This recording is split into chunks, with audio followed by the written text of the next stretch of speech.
আসসালামু আলাইকুম ওরহমতুল্লাহি ওবরকাতুহু। আলহামদুলিল্লাহি রব্বিল আলামিন ওয়াসসালাতু ওয়াসসালামু আলা রাসূলিহি ওয়া নাবিয়্যিল কারীম। আম্মা বা'দ ফাআউযু বিল্লাহি মিনাশ শাইতানির রাজীম। বিসমিল্লাহির রহমানির রহিম। সম্মানিত সুপ্রিয় দর্শক মণ্ডলী, দীর্ঘদিন পরে একটা ভিডিও নিয়ে আপনাদের সম্মুখে উপস্থিত হই। আসলে নিয়মিত ভিডিও দিতে পারি না, আন্তরিকভাবে দুঃখিত। তো যারা ভিডিওটা দেখতেছেন সম্পূর্ণ ওয়াচিং করার জন্য বিনীত অনুরোধ রইল, এবং যদি ভিডিওটা ভালো লাগে বন্ধুদের মাঝে শেয়ার করে দিবেন, প্রচারের স্বার্থে, বিনা স্বার্থে শেয়ার করে দিবেন, যাতে আপনার বন্ধুরা উপকৃত হতে পারে। আজকের ভিডিওটা হবে পাকস্থলীর ভিতরে যদি কোনো গণ্ডগোল থাকে তাহলে এটার জন্য পেট ফাঁপা, পাকস্থলীর ব্যথা, বুকে ব্যথা ইত্যাদির জন্য, সেই সাথে আরেকটা কাজ করবে, পচন রোধক হিসাবে কাজ করবে। ভিতরে পচন হোক বা উপরে পচন হোক, কোথাও ক্ষত হয়ে গেলে সেই ক্ষত পচন রোধক হিসাবে এই ওষুধটা ব্যাপকভাবে কার্যকারী হয়ে থাকে। এজন্য ওষুধটা নিজে বানিয়ে খাবেন এবং উপকার স্বার্থে শেয়ার করে দিবেন, যাতে মানুষের উপকার হতে পারে, মানুষের উপকার হয়। এবং আপনার শেয়ারের জন্য একটা ভাই, দিনী ভাই যেন উপকার পেয়ে যায়।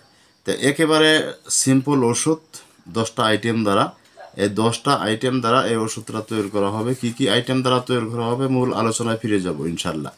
মূল আলোচনায় ফিরে যাওয়ার আগে আপনাদের সম্মুখে আমার ছোট্ট রিকোয়েস্ট থাকবে, যারা চ্যানেলটা দেখতেছেন ইউটিউব থেকে, তাহারা মেহরবানি করে সাবস্ক্রাইব করে নেবেন, যারা সাবস্ক্রাইব করা নাই।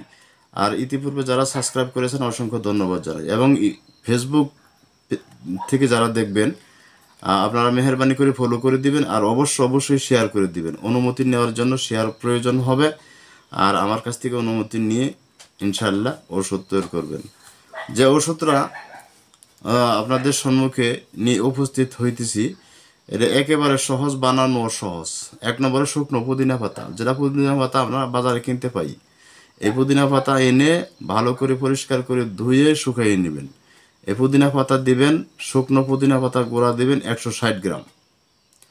এরপরে গোলমরিচ দিবেন আপনি 140 গ্রাম। জৈন সস, এই সস যারা কিনা বেচা করে এরা তো অবশ্যই চিনেন, এবং আপনাদের বাড়িতে রান্না হয় এই জৈন সসটা খুব খাওয়া কম হয়। জৈন সস একটু ভিন্ন ধরনের জিনিস, এই জন্য এটা আপনি বাজার থেকে কিনে আনতে হবে, প্রসারের দোকানে পেয়ে যাবেন। জৈন সস নেবেন 140 গ্রাম। পরে সুলফা বীজ, এটা আপনার কিনে আনতে হবে, নেবেন 100 গ্রাম। আদা শুকাইলে বলা হয় শুট, আদার যে শুকনো আদা, এটাকেই শুট বলা হয়। এই শুট নিতে হবে আপনার 100 গ্রাম। করফস বীজ, এটা একটা আলাদা বীজ, এটা আপনার কিনে নিতে হবে। করফস বীজ, বীজ, এটা নেবেন 100 গ্রাম। পরে বাবুনা, বয়কার বা বয়রুসুকার দন্তন্য একার না, বাবুনা, এটা নেবেন 100 গ্রাম। রাঁধুনি সস নেবেন 80 গ্রাম। রাই সরিষা নেবেন 80 গ্রাম। মধু নেবেন 3 কেজি। এখন যে উপাদানগুলো বলা হলো, আপনাদের সুবিধার্থে আমি আবার বলে রাখছি উপাদানগুলো, মেহরবানি করে খাতায় সুন্দর করে লিখে নেন পরিমাণ সহ। যে পরিমাণ বলবো এই পরিমাণ সহ আপনারা লিখে নেন। শুকনো পুদিনা 160 গ্রাম, মানে পুদিনা পাতা ভালো করে শুকিয়ে চূর্ণ করে পাউডার করে নিয়ে 160 গ্রাম। গোলমরিচ ভালো করে পাউডার করে নেবেন, নেওয়ার পরে নেবেন 140 গ্রাম। জৈন সস পাউডার করে নিয়ে নেবেন 140 গ্রাম। সুলফা বীজ পাউডার করে নিয়ে নেবেন 100 গ্রাম, অর্থাৎ 150 গ্রামের মতো কিনলেই 100 গ্রাম হয়ে যাবে। শুট 100 গ্রাম নেবেন, শুটের পাউডার। করফস বীজ, ক র ফ দন্ত স পরে বীজ, করফস বীজ 100 গ্রাম। পরে বাবুনা 100 গ্রাম। রাঁধুনি নেবেন 80 গ্রাম।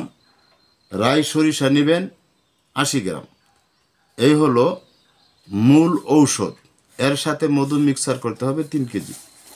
এই 3 কেজি মধু মিক্সার করে ভালো করে একটা খামিরা তৈরি করতে হবে, একটা ডো বানাইতে হবে বা একটা খামিরা তৈরি করতে হবে। এটা সুন্দর করে আপনি কাচের একটা জারের ভিতরে রেখে দিবেন, কাচের একটা শিশি বা সরি কাচের একটা কি বলে বয়াম বা জার বলেন, যাই কিছুই বলেন, এই কাচের জারের ভিতরে রেখে দিবেন।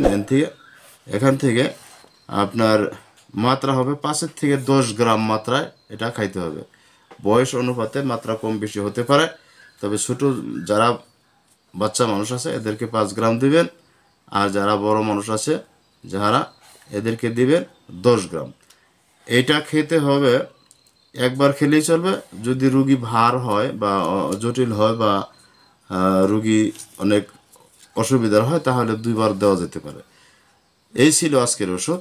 এইভাবে যদি নিয়মিত খেতে পারে পচন রোধ হবে ইনশাল্লাহ। পাকস্থলীর যত গন্ডগোল আছে এগুলো চলে যাবে। পেট ফাঁপা, পেটের ভিতরে অজীর্ণ মলমল আমাশার মতো পায়খানা হওয়া এবং বারবার ঘন ঘন লেট্রিনে দৌড়াদৌড়ি করা ইত্যাদি ইনশাল্লাহ দূরীভূত হয়ে যাবে। যাদের এই কি কয় ঘন ঘন লেফটেনের সাথে সম্পর্ক আছে, যে লেফটেনের সাথে যোগাযোগ আছে, এরা এই ওষুধ ব্যবহার করবেন। যাদের পায়খানা বুসকা বুসকা ফুসকা ফুসকা ইত্যাদি হয় এরা এই ওষুধ ব্যবহার করবেন। আল্লাহ তাআলার রহমতে ইনশাআল্লাহ আশা করি যে এই ওষুধ মাত্র কয়দিন খাওয়ার পরেই আল্লাহ তাআলার রহমতে ভালো হয়ে যাবে। তো সকলেই সুস্থ থাকেন, সুন্দর থাকেন, সকলের সুস্বাস্থ্য কামনা করে আজকের মতো এখানে বিদায় নিচ্ছি। আল্লাহ হাফেজ।